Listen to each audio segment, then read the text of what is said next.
La domestication du maïs par l'homme s'inscrit dans l'idée générale que l'utilisation des plantes par l'homme est une très longue histoire. La correspondance au niveau des numéros sur la carte. Et on a remarqué que c'était entre 1932 et 1947 aux USA en Europe. Donc on a regardé les correspondances au niveau des dates. On a regardé aussi le niveau des formes. Et on a remarqué que ça ressemblait beaucoup au maïs doux. Et du coup, en fait, on a vu que c'était bien le même. Alors ça c'est quoi? C'est la carte A pour la variété de maïs numéro 5. D'accord. Ici le problème c'est qu'il n'y a pas les dimensions. Je pense que c'est bien de faire longueur, largeur. D'accord. Poids pour 1000 grains, 330. Parfait. Et ici... Le premier mot du nom de la variété de maïs est la couleur de la carte. C'est pas très difficile, mais au moins comme ça on... D'accord, super.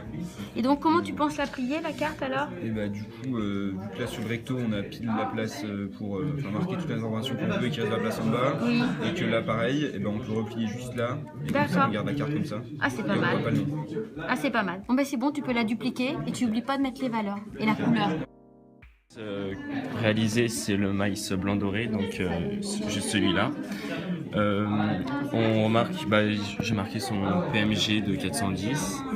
J'ai fait la taille, il manque certaines couleurs. Et pourtant la taille est en taille réelle. Le rendement, de 35 à 55, c'est dans les informations qu'on a trouvées dans l'iPad. Là, on a dit j'ai mis une grosse pépite d'or sur du marbre parce que le marbre est plutôt blanc et l'or, ça peut faire penser au doré. C'est pour ça. Et ben on a le rendement. Le rendement est nul parce qu'on cultive plus cette variété maintenant. Il y a un rang par épi et on a le nombre de grains par rang aussi qui varie de 5 à 10. Et donc on peut voir un dessin de l'épi ici qui est donc, vu que les grains ont une forme triangulaire, c'est une juxtaposition successive de triangles. Voilà. Et donc au dos on a encore le nom de cette variété et un autre indice, donc c'est trouver le nom Dieu en grec qui se dit Théo et le féminin de Saint, Sainte, et du coup ça fait Théo, Sainte, Théosinte. Voilà. C'est de l'autre côté que Moi j'ai le 2, j'ai positionné sur toutes les tables en numéro 2. Utiliser l'heure de Noël plus plante plus quoi? Qui c'est qui a écrit ça? Moi. T'as écrit quoi? Plus Alors, premier truc, big. gros. Big. Gros, oui. Gros, ok. Gros R. Et 18e de l'alphabet, plus plante utilisée lors de Noël, pour constituer un mot. Grand R sapin. Alors si tu mets à la suite un sapin, c'est le grand sapin. Non, et vous avez pas une plante qui vous vient là? C'est une plante à Noël? Ouais. Ah, grand roux. Voilà. Allez.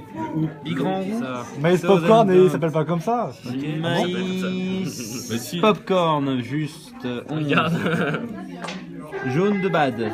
Moi je vois qu'un point sur le livre. C'est trop juste ça. Il y a qu'un point sur le livre de tous les maïs. T'es jaloux de notre talent, c'est pour ça. Trouve une faute. Ah. Maïs blanc. Cornet denté, vous avez mis. Eh ouais mon gars. Eh ouais. Le mec il prend tout, attends. Maïs denté, c'est ça? Par contre, on dirait qu'il y a deux accents. Hein. Ouais.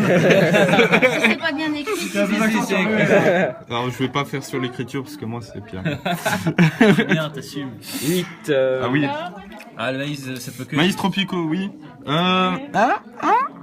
y a un seul point. Attends, regarde. Vous l'avez fait aussi. Non, il y en a deux. Hein. Regarde. Ah non, je suis On va regarder au microscope. Tiens. bravo. Trop cool. Les élèves de Terminal S de la salle Lyon ont donc construit les cartes de jeu permettant d'identifier une dizaine de variétés de maïs au cours de l'histoire, en partant de l'ancêtre sauvage théosinte, domestiqué au Mexique, puis à l'apparition de variétés tropicales en Amérique du Sud, qui ont été sélectionnées par sélection massale, puis on assiste à une adaptation aux zones tempérées du nord du continent américain, comme la variété Northern Flint. Les Européens ont ramené ces variétés qui se sont bien acclimatées en France, comme le maïs jaune de Bade et le grand roux basque. Puis les techniques d'hybridation ont permis de combiner les caractères de différentes variétés et d'obtenir de très forts rendements, comme le maïs doux et le maïs popcorn.